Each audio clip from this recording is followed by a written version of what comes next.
If you haven't got a dibber, which is a pole that fits into the molehills and you can find the runs each place, these are the traps that you want really. I think they're fantastic. So easy to set these, Rick, so easy to set. But we'll show you that in a minute. Let's find a run first. See, that's erupted recently. So there's the plug that comes out in the middle. Let's see if we can find the hole. I would find a difficult one, wouldn't I? Oh, there we go. There we go. So that's the run going that way and that way. Right.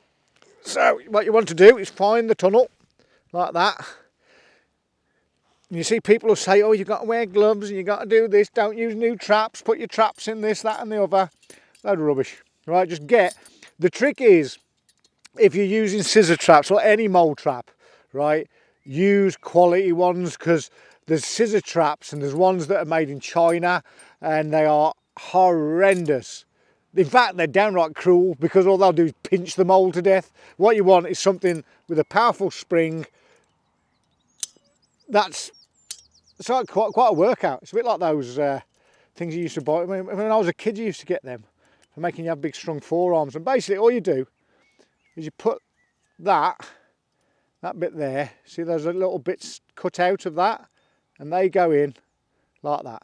And all you need to do is put that in the centre. Oh, he says the wrong way. Oh, there's a brick in that one.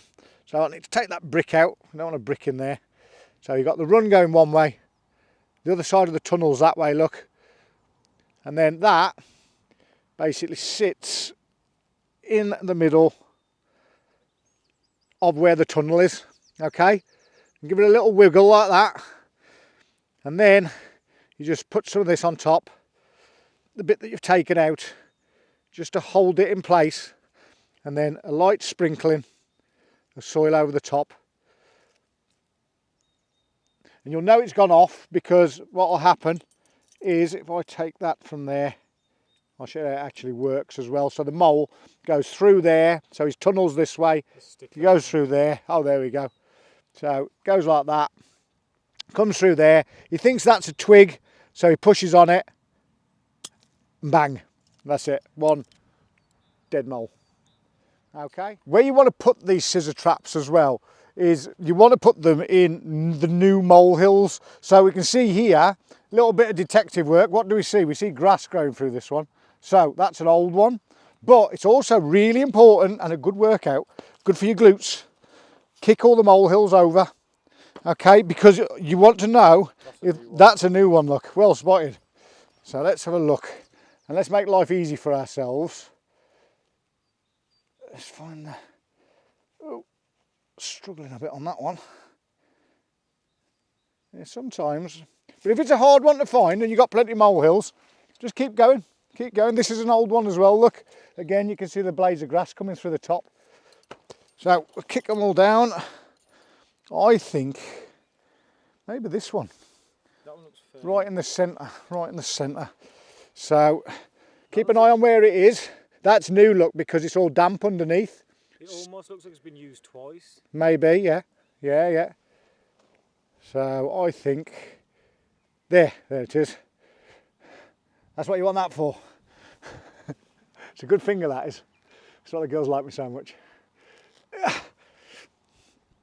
So run going one way, run going the other.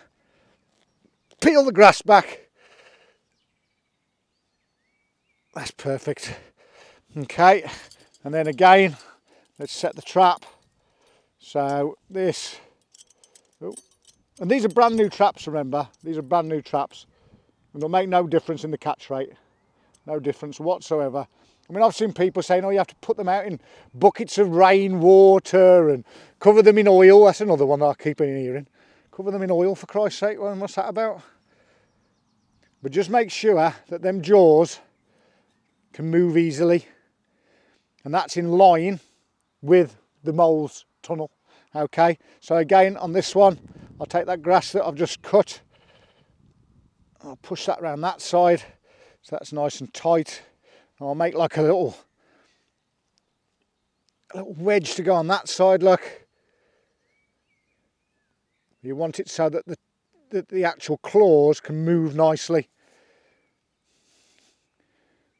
And remember, the difference will be when you come back, it'll look like that because there'll be a mole right inside here.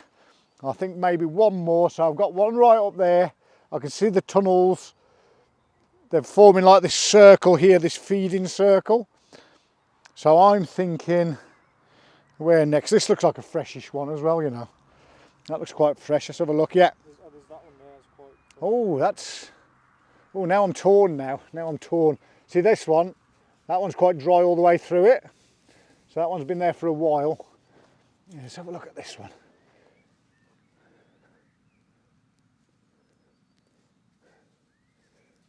They're amazing creatures really, aren't they? It just makes you wonder how they even do it half the time. Ah, there it is. There's this little tunnel. But that one, see that tunnel's only going one direction.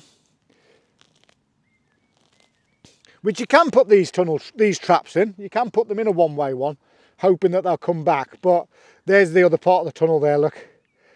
So that's going that direction and that direction. Okay, so again, setting these, that pops in the middle there, and that goes in the direction that the mole will be travelling. Give it a little wobble like that. In fact, I'm going to pull a bit of that one off. Fold that over that side. That round there. That's a good one. Nice job that one, Mr. Hems. Awesome. We'll leave that in for 7 days, but if it's in your garden, you can go and check them every day if you want. Whew. So we're going to go sort the bees out now. Let's go and sort the bees out. If you'd like to see why we've got loads and loads of beehives up there and where they come from, you really want to get over to our other channel, Hems's Holistic Honey. I'll put a link for it here. Or just search it on Google and you'll find us. And you'll see us taking bees out of chimneys and getting stung and all sorts of fun. But that is Scissor mole traps. They are for sale in our shop. We only sell what we use. You won't find any cheap rubbish. And trust me on this one, really trust me on this one. With mole traps and things like that, any kind of trap really, if you buy cheap, you're buying rubbish. You know, we'll never be bottom feeders with the race to the bottom and the cheapest traps and all the rest of it. We sell what we use and that's all we sell. So if we don't use it, we don't sell it. Don't forget, kick them molehills over. And here we are, just 1 week later. So I usually leave my traps in for a week. Sorry about the wind, but I was just coming down to check on our bees that we keep right at the top of there. If you want to see about us saving bees, you'll have to go over to our Hems's Holistic Honey. But okay, so now we can see that trap's gone off. Okay, so that one hasn't gone off, no mole in that one because they're close together. This one, okay, let's see then. Let's see. Feels like something in there, and there it is. One dead mole. Proof is in the pudding. And what I always do, I always drop them back in, put them back into the soil where they belong, and then take our traps out.